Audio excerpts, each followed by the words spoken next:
Okay, still Sunday, second weekend of doing this big project. The kiwis are in the ground. I wouldn't say they're laser straight. It probably looks worse on the camera than it does in real life, though. Through the viewfinder, it looks a little bad. Soil's in. I overpacked it because I know it's going to settle. We didn't exactly pack it down, except for what we did around the root balls. And then we had the boys fill it up with wheelbarrow loads. Still got to mulch it, but looking good. Again, looking good. You can see the window and how high this is. These were awesome plants. I don't know. I mean, we're going to see how they grow for me. I can't blame Trees of Antiquity for anything that goes wrong at this point. They provided me with good stuff. The blackberries are in. Oh, and the Hank fence. The Hank fence. Yes, your fence there, buddy. That's right, you digging ass dog. Hey, anyway, so the Oliette blackberries were a very robust blackberry. These are thick canes. They're obviously breaking bud already. They're trying to grow. A lot of rhizome type growth where they come up underground. There's a lot of that on the root systems of all of these, really. But these bad boys are robust. I definitely wanted to put them to the back. This is more the shadowy corner, and these trees need to come down a little bit. This is facing north, basically. So again, if that's south, then we're getting light. But these look like they're going to be the big ones, so I put them in the back. The next one is also blackberries. We got 2 varieties of blackberries, 3 of the raspberries. The Oliette, which is, I guess, more like a standard blackberry, very robust. These, they don't look as robust above the ground. Now, this one, you may be able to see a little bit of what I can see. I'm going to see if I can make this camera zoom in. There's some rhizomal type growth right there. A lot of that stuff's coming off underground. The roots of these little guys were really large. Some of the spacings that we're doing were just because the roots were so long, they always seem to come out to the side. These always seem to grow out sideways, so they're laid in there a certain way. These are obviously, let me back out. All these guys are a little tightly packed. I'm not going to deny that. Again, they sold me 5 canes. How could I not put 5 in the ground? Then we get into the raspberries, and I can't see the tags. This is a raspberry, this is a raspberry, and this is a raspberry. These sticks don't look like much, but they are doing something. I mean, I don't even know if you can identify that just against the dirt. You can see that little guy's got some breaking growth. So does he. The roots looked way better than the stems. This kind of raspberry, which this is actually the Willamette. Okay, the Willamette. Those over there look like, I think I can read the tag, is Fall Gold, Willamette. And then these would be something else. Okay. Anyway, these guys are a totally different look. They tend to twin. A couple of the ones in the middle are actually twins. And on this one, I think you can see, is it this one? There's a little bit of side growth coming out from the roots. And these guys. Again, they don't look like much above the dirt, but there was a lot of roots on all this. Haven't finished the mulch on this. I'm gonna get the boys to give me another load. Still gonna finish it in. I'm gonna tell you what, we will never bite off that much at one time ever again. Little howling on the YouTube video. When you got kids, right? Get the birds, Hank, get them. I changed my mind on where I was putting the pomegranates. Pomegranates ended up going over here. 2 of those, the almond, and the plum-cot pluot, plums, apples, and pears. So, we got a lot of boxes up and in the ground. That whole 4 yards, well, 3 yards of the dirt and 1 yard of the compost, or the mulch. Well, I mean, we destroyed it. Hey, we knocked it all out, pretty much. I hate that way that it does that to your ground. We tried to scrape it back up. As you can see, it's going to make a mess no matter what. Well, try to scrape it back up. We're not done, because see all that lumber? Yeah. We want our vegetable gardens now. We had enough 2x8s to do 2 8-foot by, say, 3 or 4 foot beds. We haven't figured out the 3 or the 4. I'm kind of over it at the moment. Not that bad. Still my passion. Still my thing. But 2 weeks of moving tons upon tons of dirt and having to argue with your kids to help you. Yeah. They want to help, but it's just a lot of work.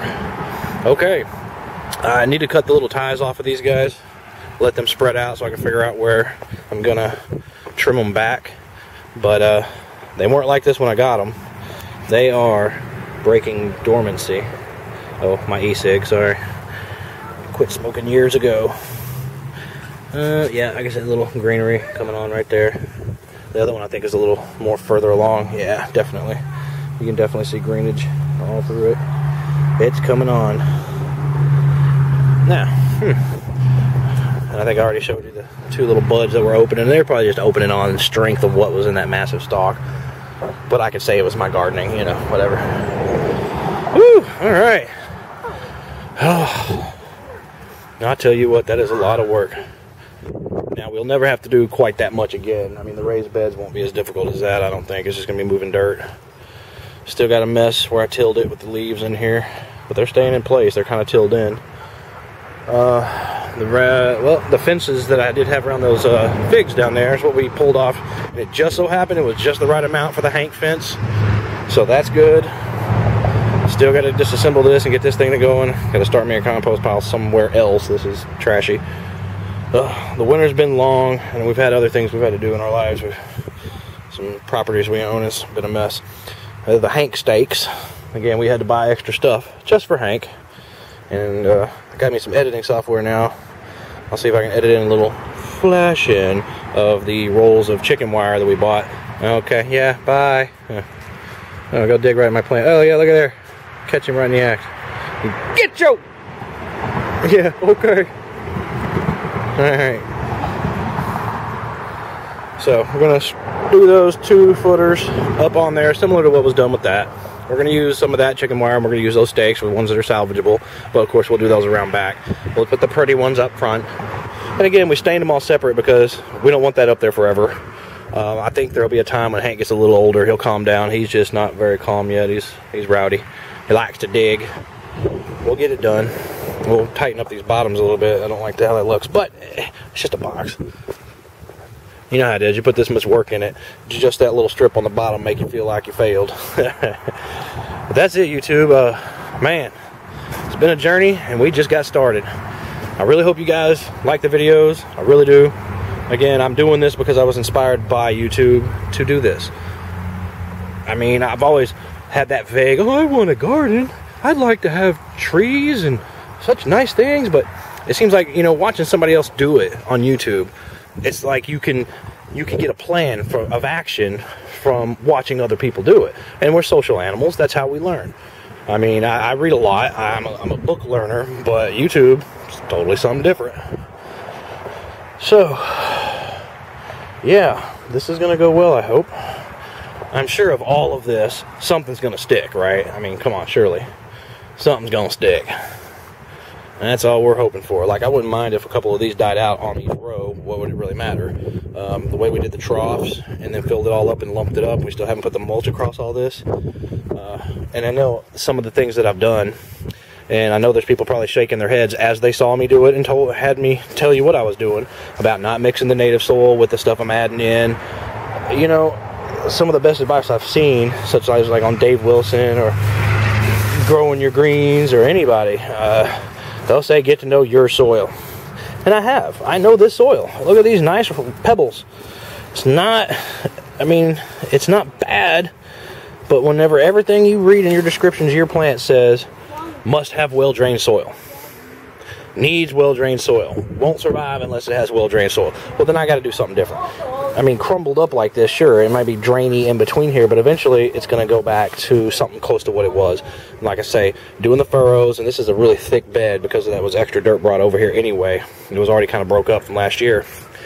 Doing the furrows, and there is the natural dirt built up on the sides, and I poured it over top of all of that, so it's a nice fluffy natural soil there, and they should be able to grow straight across, which of course I don't want them in the aisles anyway, but I want them to have that vigor. I want them to have that room to grow, even if that's not where I want them to grow.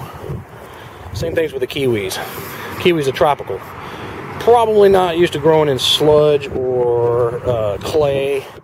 You know, just guaranteed it's not. So for these is basically, we're growing in a flower box this big. It's got at least that much access to nutrients in its life, on top of whatever it can ever reach down and get into this busted stuff. Will it work? I don't know. I'm gonna do it anyway. I already did it, right? Let's just run with it. Don't overthink it. Don't think yourself to death. Don't think yourself out of starting something. That's a good advice. Don't think yourself out of just starting and trying to do something. So what happens if this doesn't make it, or these don't make it, or that doesn't? Well, now I still got these boxes. The locations are right. Still got to get rid of that tree. The locations are right for me, for this yard, for this area. So I lose some cherry trees, or I lose the figs. I actually, if anything I'm going to lose, probably going to be the figs. That's just my estimation. Or they may be in there 5-7 years and never produce anything, you know, if bad reviews or anything to go by. Not from Trees of Antiquity, but just reading about them. People just don't have a lot of luck with them.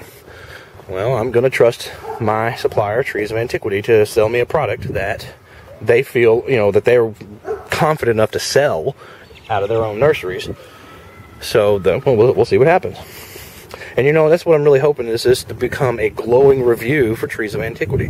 That's what I would like. And also, if these trees succeed and they do really well, Living Earth, Arlington, Dallas, Texas, Fort Worth, you know, Grand Prairie, all these different areas around the Dallas-Fort Worth area, that's their soil in there. That's their mulch. So, and there's a little bit of Home Depot in there. There's definitely a little Home Depot in there. This is their products. It's my labor, their stuff. And we'll see what happens. Well, I hope you guys check back with us. It's going to be a journey.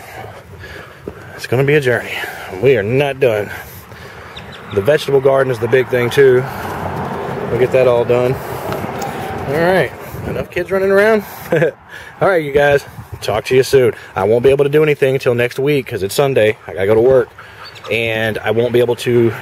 By the time I get home, everything's going to be dark, so I can't do a video. This is just a little Nikon something or other, Coolpix 59050. It's not exactly a movie camera. So, we'll see what's up. Y'all have a good one. Bye-bye.